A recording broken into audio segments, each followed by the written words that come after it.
Okay, so we're going to learn how to bring in a sketch into Fusion and use that as a basis for our wing. So I've already started Fusion 360. I went to the online one. Most of you are going to be accessing it through a browser. It works the same on if you have the standalone application, but instead of having to upload the file to their website, you'll be able to just pull it right from your computer. So what you'll need to do first is go to Airfoil Plotter, find your airfoil, you'll select it in the list, and once you've selected it, you'll hit Plot and it'll change the information up top. Once it changes that information and has the shape that you want, there is a link right here that's called SVG Image as Text File. When you click that, it'll download a file, save it to your computer, and then once you save it to your computer, then you come back to Fusion. Now you have to get that file up onto Fusion's team website here. So to find that, use the little 9 grid buttons here to expand the panel on the left and pick one of your projects. You'll have like admin project and maybe sample project. So I just pick admin project. When you select it, there will be an upload option. Choose upload and it'll launch Fusion Teams. And it will be in that folder. You will then have an upload option. Click that and say upload file and then select the file that you want to upload. I've already uploaded it, so I don't need to do it again. So once that file is uploaded, then you can come back to Fusion, close this tab, and now we're ready to get started. So the first thing I'll do is I'm just going to hit top view here so I can see my where I'm going to put my sketch. Create sketch. We'll just choose that plane, the flat plane from the top view. Now I need to insert the thing that I just downloaded. So we go to Insert, Insert SVG, Admin Project. There's only one SVG that I've got in there, right there. Hit Insert. Now it might be, big, small, whatever. So what I'm going to do right now is I'm just going to move it, and I'll move it so it's kind of on the kind of lines up to the origin there. It's not, it doesn't, you don't have to if you don't want to. It just depends on how you want to look at it. So I've got it positioned there. So we're just going to hit OK. And after hitting OK, it brings in some, you see these green lines and stuff. We're going to end up cleaning these up. We don't really need all of them. So I'm going to click drag from lower right to upper left to select these items. I'll hit delete, lower left to upper, lower right to upper left. It's an easier way to select it. It selects anything it touches, so I just have to barely touch these lines, and I can delete those. Hit delete on that, don't need it. And then there's line in the middle. I think there's actually 2 of them. Alright, so we got rid of all of the lines and stuff. Now this sketch is probably not going to be the right size. Let's figure out how big it is.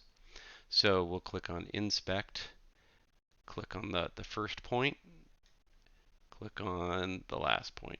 So it's 26,458 millimeters. We need it to be 150. So we're going to scale it up.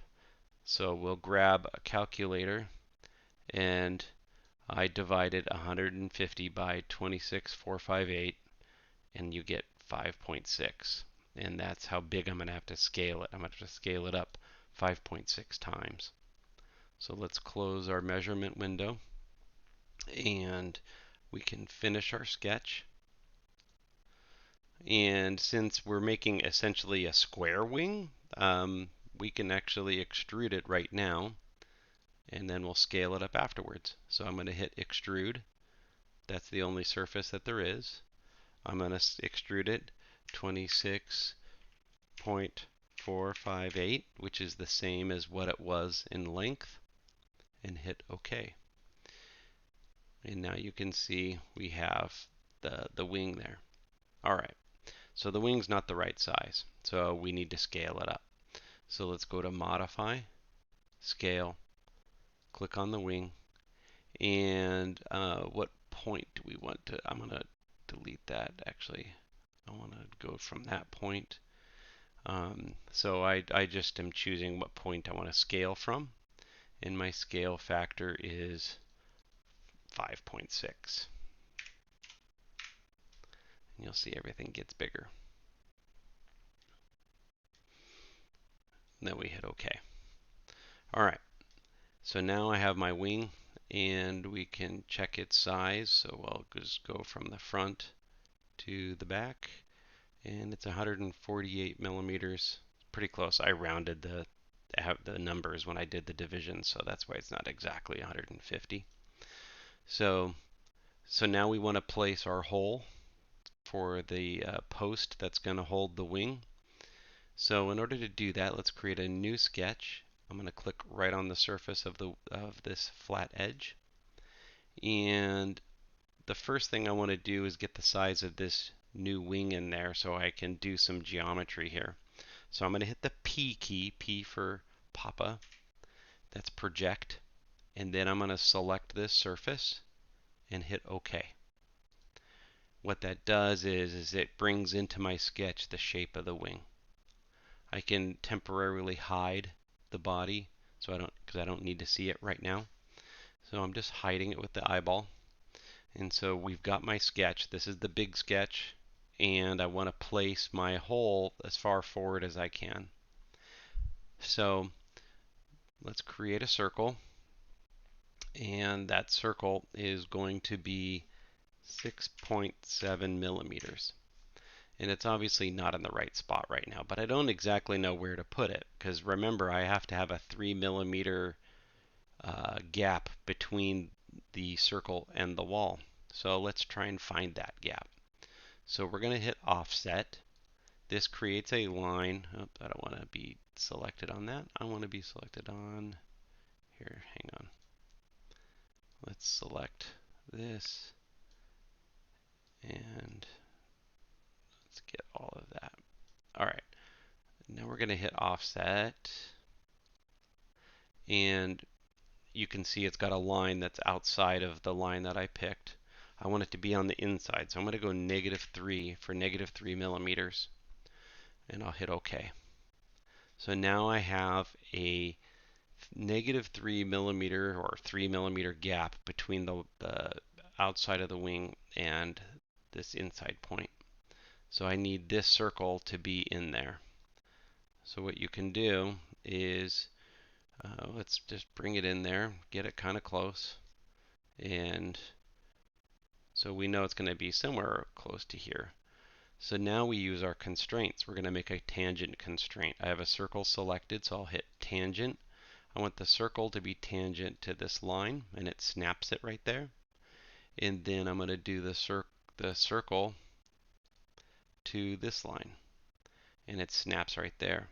So now I know that the circle is 3 millimeters away from the edge, and if I was to move it any closer, then the circle would be too big, right? It would stick out of the edges out here.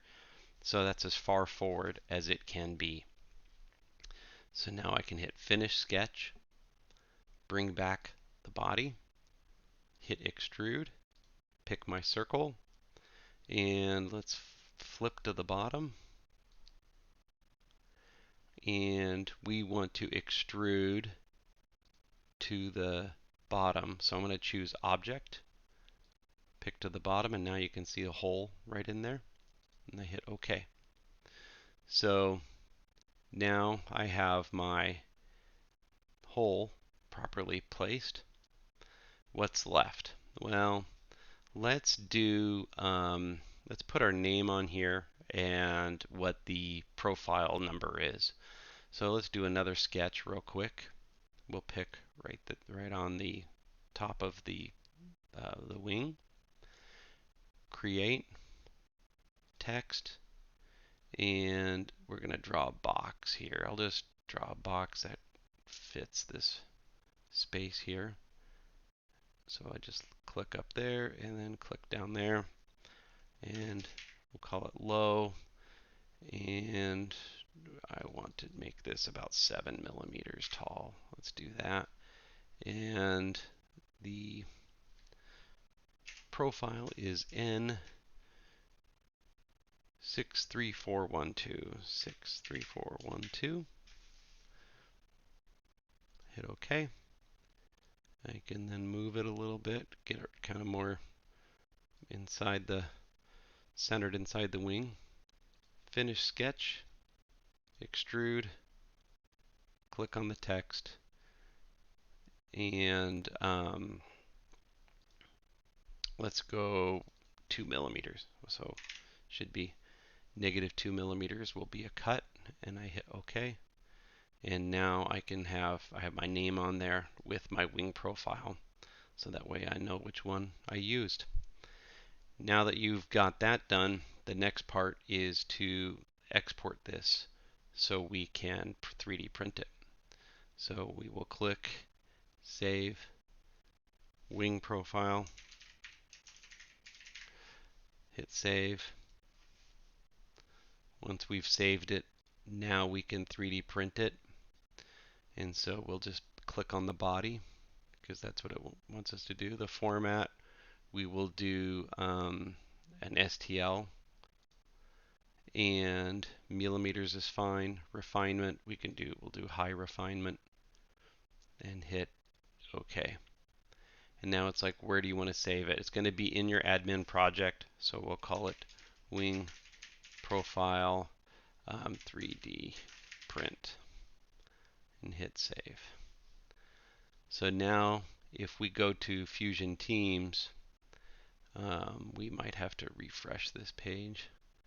Let me hit refresh, and then let's look here down in the W. So there it is right there, and then you can hit download right next to it. And when I click on that download, I can download it, and then now I have the file that we could submit to the 3D printing site that I'll give you in class, and we can get these 3D printed.